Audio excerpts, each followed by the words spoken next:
हनुमान जी महाराज सीता जी का पता लगाने के लिए जा रहे थे। उस समय भगवान श्री राम ने कहा, हनुमान तुम जा रहे हो तो अपनी माँ से हमारे विरह का बखान करना कि किस प्रकार से हम अपने दिन काट रहे हैं। हनुमान जी महाराज बोले, प्रभु कैसी बातें कर रहे हो। एक बेटा अपने माता पिता की विरह की बातें कहते हुए शोभा नहीं देता। मैं नहीं कह सकता, आप स्वयं कहिएगा। आप मेरे हृदय में बैठ जाओ और मेरे साथ चलो। आप स्वयं अपने दिल की बात माता सीता को कहना। राम जी बोले, तो ठीक है, हम विरह की बात बता देंगे, लेकिन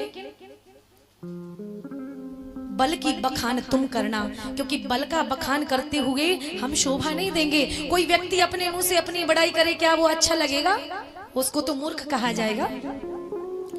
राम जी बोले कि हम अपने विरह का बखान करेंगे, तुम हमारे बल का बखान कर देना, ताकि सीता को सांत्वना मिलेगी, चिंता नहीं होगी सीता को।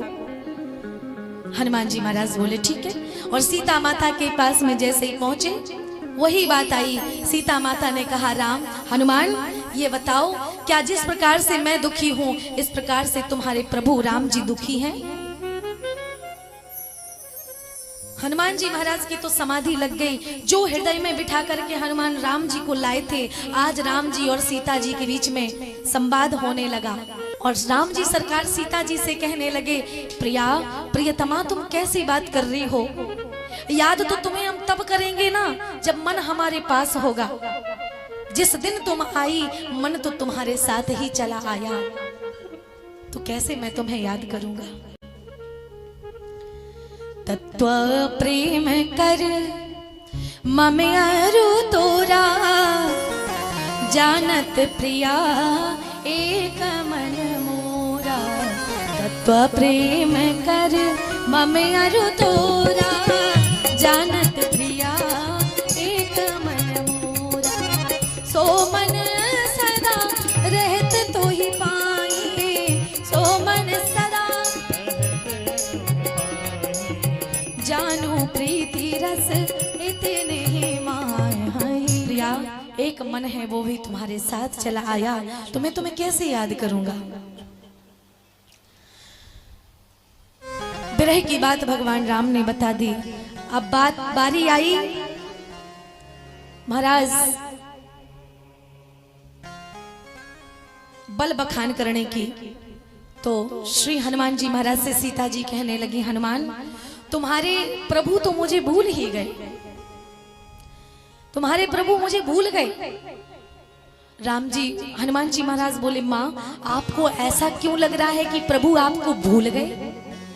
बोले इसलिए लग रहा है, सीता जी कहने लगी, इसलिए लग रहा है मुझे कि प्रभु मुझे भूल गए, क्योंकि चरण पर चोंच का प्रहार करने वाले जयंत के पीछे भगवान ने बाण लगा दिया था।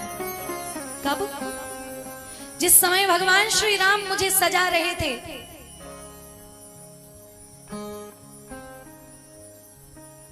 कब सजा रहे थे भगवान? चित्रकूट की पावन पवित्र भूमि पर भगवान श्री राम माता सीता को सजा रहे थे, श्रृंगार कर रहे थे। क्या आपने अपनी पत्नी को कभी सजाया एकांत में? कभी आपने अपनी पत्नी का श्रृंगार किया? आप अपनी पत्नी को दासी समझते हो, लेकिन पत्नी को मित्र समझना चाहिए। पति पत्नी सुख दुख के साथी होते हैं, एक दूसरे के सुख दुख के पूरक होते हैं।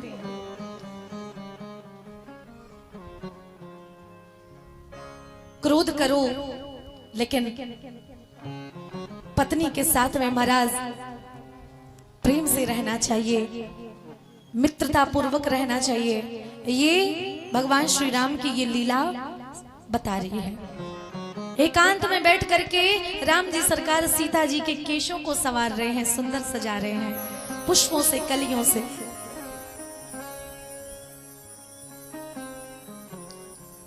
एक बारी चुनी कुसुम सुहाई, और निज कर भूषण राम बनाए। सीता ही पहिराए पहिराए प्रभु सादर, बैठे स्फटिक शिला पर सुंदर, स्फटिक शिला पर बैठ करके भगवान श्री राम सीता माता को सजा रहे थे। उसी समय इंद्रपुत्र जयंत आया परीक्षा लेने के लिए, ये कैसा परमात्मा है, स्त्री के मुंह में पागल होकर के सजा रहा है, श्रृंगार कर रहा है। कौआ का रूप बना करके उसे इंद्रपुत्र जयंत ने माता सीता के चरण पर चोंच का प्रहार किया। सीटी आया करे, कम कर दिया करो, फिर बढ़ा दिया करो ज्यों की थी।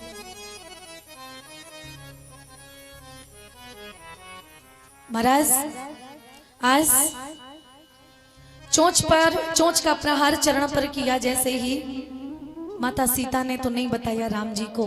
क्यों? इसलिए क्योंकि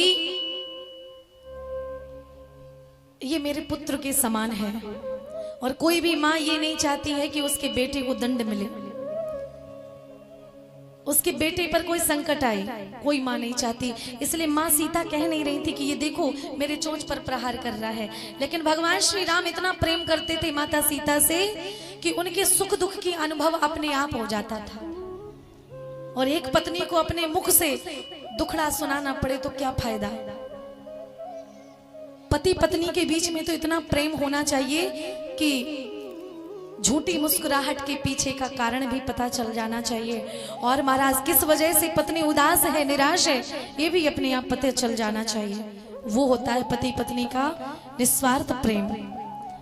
पति पत्नी का रिश्ता केवल शरीर का, केवल चमड़ी का नहीं होना चाहिए। पति पत्नी का रिश्ता तो प्रेम का, प्रेम से ओतप्रोत होना चाहिए महाराज, विश्वास से भरा होना चाहिए।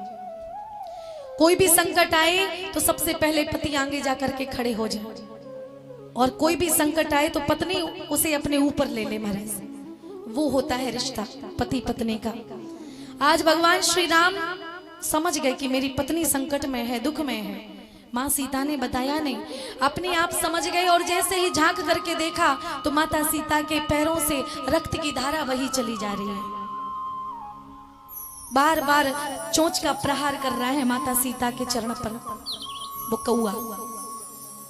राम जी ने जैसे ही देखा कुछ नहीं समझा। आज महाराज श्री राघवेंद्र सरकार ने कुशा उठाई और कुशा उठा करके प्रेरित मंत्र ब्रह्म सरधावा मंत्रोच्चारण करके उसी सीख को बाण बना करके उस इंद्रपुत्र जयंत के पीछे लगा दिया। आज इंद्रपुत्र जयंत 3 लोक 14 भवन में भटका, किसी ने नहीं बचाया। अपने पिता के पास गया, इंद्र के पास, उसने भी नहीं बचाया। माँ के पास गया, ब्रह्मा विष्णु महेश के पास गया, लेकिन किसी ने नहीं बचाया। तब जाकर के नारद जी ने देखा। नारद जी ने देखा, बोले कहाँ जा रहे हो? नारद देखी बिकल जयंता और लागी दया कोमल चित संता। नारद जी बोले कहाँ जा रहे? तो जयंत बोला प्रभु आपको दिखाई नहीं दे रहा, ये देखो पीछे बाण लगा है। बोले लगा ही है, ये बाण कहीं ले जाना चाहता है, मार तो नहीं रहा है ना? बोले नहीं महाराज बस पीछे लगा है। नारद जी बोले हुआ क्या ये तो बताओ। बोले हमने भगवान की पत्नी के पैर पर चोंच का प्रहार किया, परीक्षा लेने के लिए गए थे हम।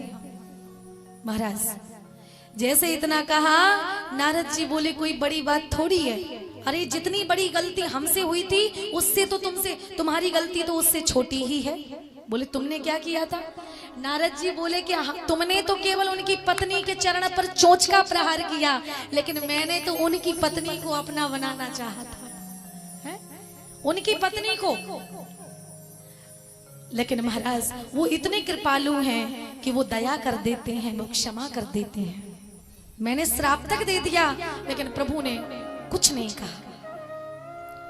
तो तुम चिंता मत करो, उनके पास जाओ, और कोई तुम्हारी रक्षा नहीं कर सकता। उन्हीं के चरणों में जाओ, तब जाकर के तुम्हारी रक्षा होगी। महाराज जैसे इतना सुना, आज जयंत सीधे भगवान के पास गया।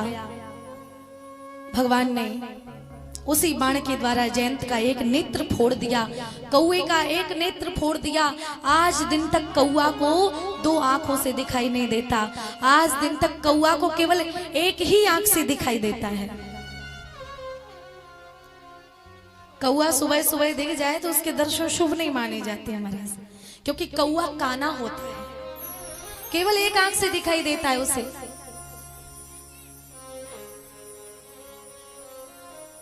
कहने का मतलब मेरा ये है कि भगवान का मन उनकी पत्नी के